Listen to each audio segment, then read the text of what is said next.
Hallo und herzlich willkommen zum Montagevideo des MEPA Montagerahmen SF120-180 in Verbindung mit einer Stahlduschwanne. Als erstes werden eine kurze und eine lange Schiene miteinander verbunden. In die kurze Schiene wird ein Verbindungsstück eingesetzt und eine weitere lange Schiene angefügt. Wiederholen Sie diesen Schritt. Die beiden Winkelstücke jetzt zu einem Rechteck zusammensetzen. Wichtig ist, dass alle grauen Schrauben fest angezogen werden.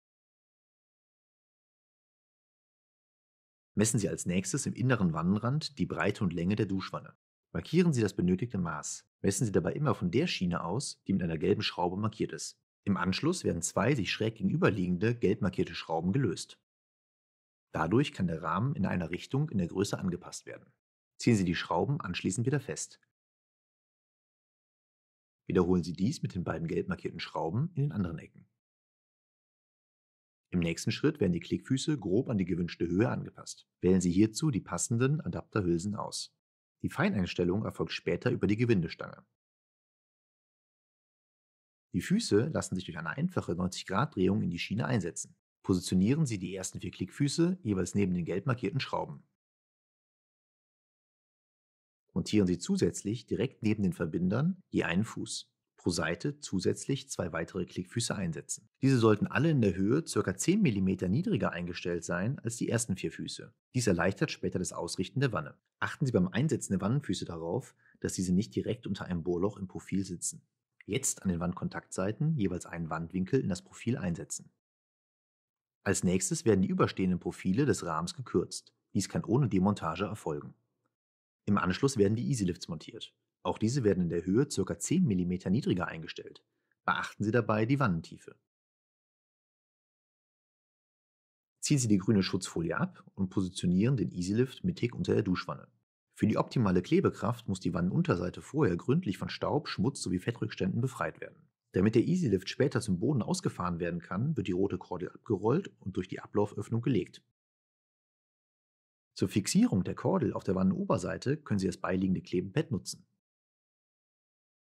Positionieren Sie die beiliegenden Easylifts gleichmäßig unter der Wanne.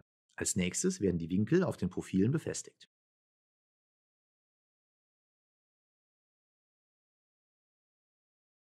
Achten Sie auf eine gleichmäßige Verteilung der Winkel. Diese dürfen nicht oberhalb der Verbinder oder Eckwinkel angebracht werden. Positionieren Sie jetzt den Montagerahmen. Durch Drehen der Füße wird die finale Höhe eingestellt und der Rahmen waage gebracht. Hierzu zunächst nur die 4 Füße neben den gelb markierten Schrauben einstellen. Wichtig, im Anschluss die Konterschrauben festziehen.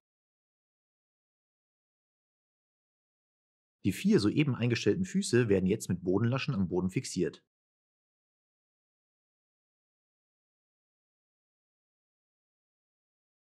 Danach werden alle restlichen Füße zum Boden heruntergedreht und ebenfalls gekontert. Die Füße neben den Profilverbindern werden ebenfalls mit einer Bodenlasche fixiert. Die Wandwinkel können nun gelöst und zur Wand ausgefahren werden. Erst ab einer Einbauhöhe von 160 mm müssen die Wandwinkel mit der Wand verschraubt werden. Füllen Sie als nächstes die roten ADS-Kappen der Easylifts von innen mit PU-Kleber.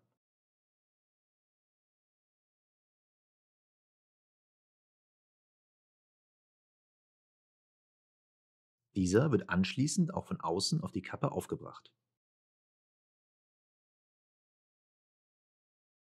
Zusätzlich PU-Kleber auf alle Winkel auftragen.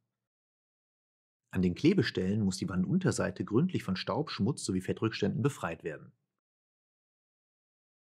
Die Duschwanne jetzt auf den Rahmen legen und vorsichtig absenken. Abschließend werden die Easylifts ausgefahren. Ziehen Sie hierzu an der roten Kordel, bis Sie einen Widerstand spüren. Dann ist der Easylift am Boden angekommen. Beschweren Sie die Wanne für mindestens 6 Stunden mit 60 Kilo.